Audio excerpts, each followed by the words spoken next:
اجتماع چونکہ youth force Lahore کی طرف سے ہے تو میں قائدین کی موجودگی میں صدر یوتھ فورس پاکستان حافظ نعمت اللہ ظفر صاحب اور اسی طرح جمعیت اہل حدیث لاہور کی قیادت کو یہ پیغام دینا چاہتا ہوں کہ انشاءاللہ آپ یہ جو نئے چہرے دیکھ رہے ہیں چمکتے دمکتے، یہ ایسے ہی یہاں سے آ کے واپس کھانا کھا کے واپس نہیں جائیں گے۔ اللہ کی رحمت سے ہم نے جو ایک فریم ورک ترتیب دیا ہے اس کو امپلیمنٹ بھی کریں گے، اور ہر مسجد کو، ابھی ہمارا فوکس ہر مسجد ہے، ایک مسجد سے جس میں 3 نوجوان ہو کم از کم، اس کے اندر اللہ کی توفیق اور رحمت سے ہمارا یونٹ قائم ہوگا، اور وہاں پہ سلیبس دیا جائے گا، اسلامی سلیبس دیا جائے گا، اسلامی نصاب دیا جائے گا، جس کو انشاءاللہ ہمارے نوجوان جو ہیں وہ امپلیمنٹ بھی کریں گے، پڑھیں گے بھی، اور اس کے ساتھ ساتھ انشاءاللہ علامہ صاحب یہ قوم انشاءاللہ مال بھی دے گی اور جان بھی دے گی اور وقت بھی دے گی، اور تاریخ دیکھے گی انشاءاللہ لاہور اللہ کے فضل و کرم سے یوتھ فورس کا پورے پاکستان میں سب سے مضبوط یونٹ قائم ہوگا انشاءاللہ، اور اس کی کاپی کی جائے گی، اس کو جو ہے اس کے پیچھے جو ہے لوگ دوسرے یونٹ جو ہے وہ اس کے پیچھے چلیں گے۔ اللہ تعالیٰ توفیق عطا فرمائے۔ آپ لوگوں کی دعاؤں کی ضرورت ہے، آپ کے ہمہمے اور آپ لوگوں کے ولولوں کی ضرورت ہے انشاءاللہ العزیز۔ یہ نوجوان اپنا روڈ میپ بنا رہے ہیں انشاءاللہ العزیز، 90% ہمارا روڈ میپ جو ہے بن چکا ہے، اور صرف 10% جو ہے وہ باقی ہے۔ اب آپ کے سامنے آج کی اس مجلس کے روح رواں تشریف لاتے ہیں قائد ابن قائد حضرت مولانا علامہ ہشام الہی ظہیر صاحب۔ ان کی آمد سے قبل بھرپور نعرہ تکبیر، علامہ تیرا قافلہ، علامہ تیرا قافلہ، نعرہ تکبیر، جمعیت اہل حدیث پاکستان، شہزادہ علامہ صاحب علیہ ظہیر صاحب۔ نحمده ونصلي على رسوله الكريم اما بعد اعوذ بالله من الشيطان الرجيم لقد كان لكم في رسول الله اسوة۔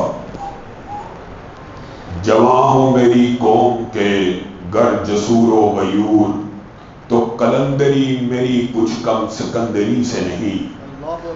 معزز سامعین گرامی قدر اور برادران عزیز، مجھے برادر نعیم الرحمن شہرپوری صاحب کی اور طارق یزدانی صاحب کی گفتگو نے قدرے جذباتی کر دیا، اور میرے ذہن میں بابا شہید کے بہت سے واقعات گھومنے لگے۔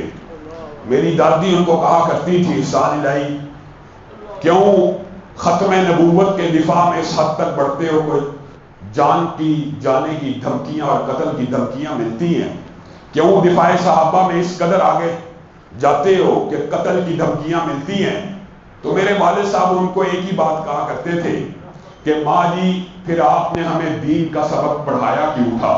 اگر دین کا سبق پڑھایا اور پھر آپ یہ توقع کریں کہ جو پڑھا ہے احسان الہی ظہیر اس کے اوپر عمل نہیں کرے گا، تو اے میری ماں، میں نے بھی آپ ہی کا دودھ پیا ہے، جس خلوص سے آپ نے مجھے حافظ بنایا، عالم بنایا، اب میں کٹ تو سکتا ہوں، اپنے قدموں کو پیچھے نہیں ہٹا سکتا۔ وہ علامہ شہید جن کو ان کے رشتہ داروں نے کہا کہ آپ مالدار ہیں، متمول ہیں، کچھ پیچھے ہٹ جائیے، کچھ افہام و تفہیم کر لیجئے، کچھ تو اپنے رویے میں لچک پیدا کر دیجئے، تو علامہ شہید کو یہ لوگ اکثر کہا کرتے تھے کہ آپ اپنی پوری زندگی آرام سے سکون سے گزار سکتے ہیں، آپ علمی کام کیجئے، آپ میدانوں کے اندر، صحراؤں میں، کھلیانوں میں، کھیتوں میں، چوکوں میں اور چراہوں میں رسول اللہ کے نظام کی بات کرتے ہیں۔ کیا احسان الہی ظہیر کو اپنے بچوں سے پیار نہیں تھا؟ کیا ان کی بیٹیاں نہیں تھی؟ کیا ان کا خاندان نہیں تھا؟ تھا، سب کچھ تھا، لیکن اس شہید قائد نے آپ کے لیے ایک نمونہ اور آپ کے لیے ایک اسوہ بننا تھا۔ آج تحدیث نعمت کے طور پہ یہ بات کہنا چاہتا ہوں، اللہ کے فضل و کرم سے ہر چیز اللہ نے عطا کی ہے، مال بھی ہے، دولت بھی ہے، پراپرٹی بھی ہے، بزنس بھی ہے، کاروبار بھی ہے، لیکن رات کو اس شہید قائد کا خون چین نہیں لینے دیتا. اس لیے آپ کے سامنے اس عدم کی تجدید کرنا چاہتا ہوں. اللہ کی قسم جب تک زندہ رہیں گے ختم نبوت کا دفاع کرتے رہیں گے. جب تک زندہ رہیں گے دفاع صحابہ کو کرتے رہیں گے. قتل کی دھمکیاں ملتی ہیں آئے روز روافض کی طرف سے، جان سے مار دیا جائے گا. کیا ہمیں اپنے بچے عزیز نہیں ہیں؟ کیا ہمیں اپنا خاندان عزیز نہیں ہے؟ کیا ہمیں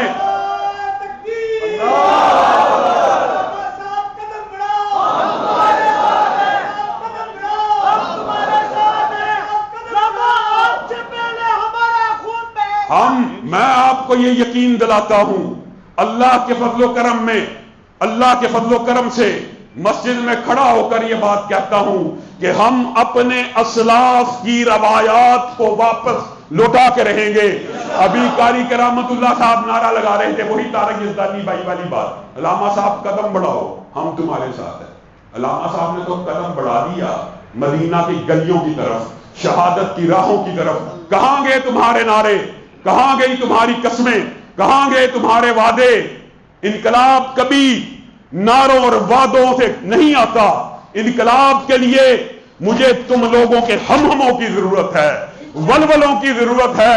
انقلاب کے لیے خون دینا بھی پڑتا ہے، اور انقلاب کی راہوں پہ اگر چلنے کے متمنی ہو تو اس کے لیے چند اصول و ضوابط بھی ہوتے ہیں کہ دار و رسن کی گود کے پالے ہوئے ہیں ہم، سانچے میں مشکلات کی ڈھالے ہوئے ہیں ہم.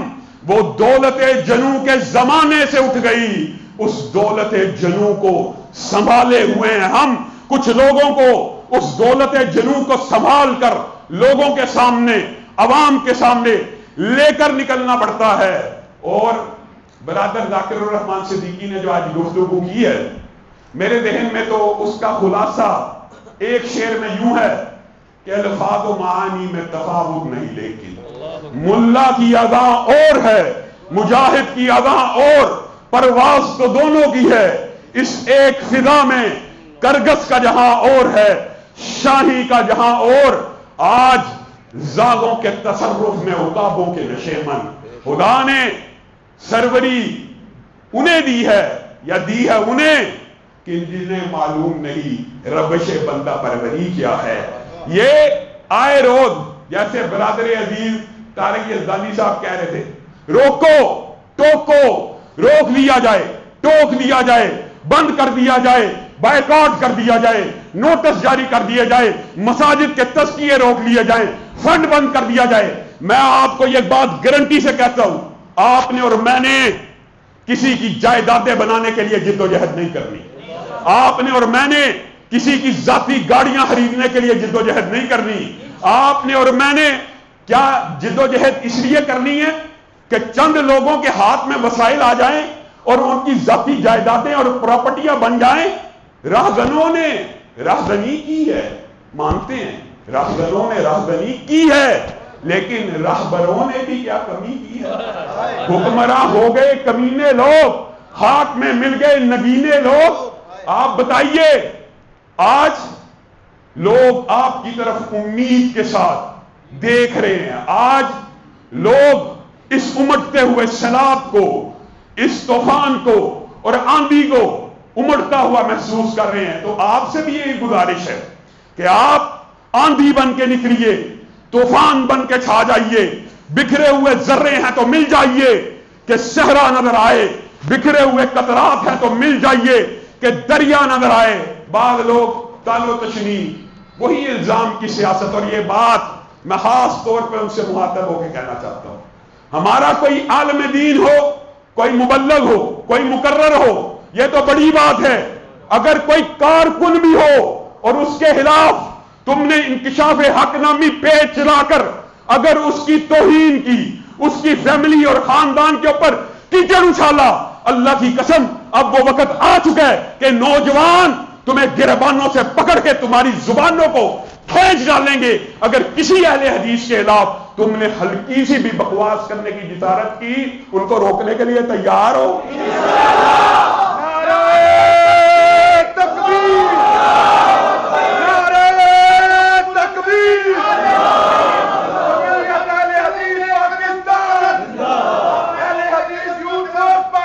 ہم انہیں وارننگ اور انتباہ اور متنبع کر دینا چاہتے ہیں کہ اہل حدیث کسی کی بھیڑ بکری نہیں ہے، ان کو یتیم نہ سمجھا جائے، انہیں بے بس نہ سمجھا جائے، تم ہمارے ماضی سے آگاہ ہو، یہی وہ لاہور شہر ہے، اور لاہور کے رفقا، یہ چونگی کے رفقا جانتے ہیں، اسی لاہور شہر کے اندر جب تم کہتے تھے 14 سال ہو گئے ہیں، 20 سال ہو گئے ہیں، علامہ صاحب یہ جو مسجد ہے یہ ہے تو جماعت کے نام لیکن کھل نہیں رہی، اللہ کے فضل و کرم سے اس شہید کے بیٹوں نے صرف لاہور کے اندر 22 اہل حدیث مساجد کو کھلوایا جو 10 سال سے بند تھی۔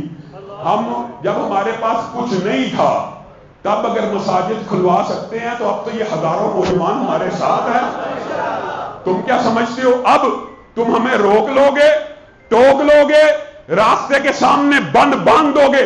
40 سال سے ایک ہی طرز سیاست ہے کہ جو جماعت کے اندر کام کرنا چاہتا ہے اس کو نکال باہر پھینکا جائے، جو جماعت سے نکال دیا جائے اس کے خلاف پروپیگنڈا کیا جائے، اس کے خلاف الزامات لگائے جائیں، اس کے خلاف طعن و تشریح کی سیاست کی جائے۔ قاضی عبد القدیر خاموش کا کیا قصور ہے؟ میں حیران رہ گیا، کل مجھے رات کو میسج آیا علامہ صاحب قاضی قدیر بھی علامہ شہید کے قتل میں ملوث تھا، انا للہ و انا الیہ۔ جو جماعت سے نکل جائے ایف آئی آروں کے سودے تم کرو، نواز شریف کو ایف آئی آر سے تم نکلواؤ، جماعت کے دفتر کے ملازم علامہ شہید کی قتل کے ایف آئی آر کے مدعی بن جائیں۔ کیا کبھی دنیا میں کبھی آج آئی ہے؟ زخم اگر کھل گیا تو بات آپ کے سامنے رکھ رہا ہوں،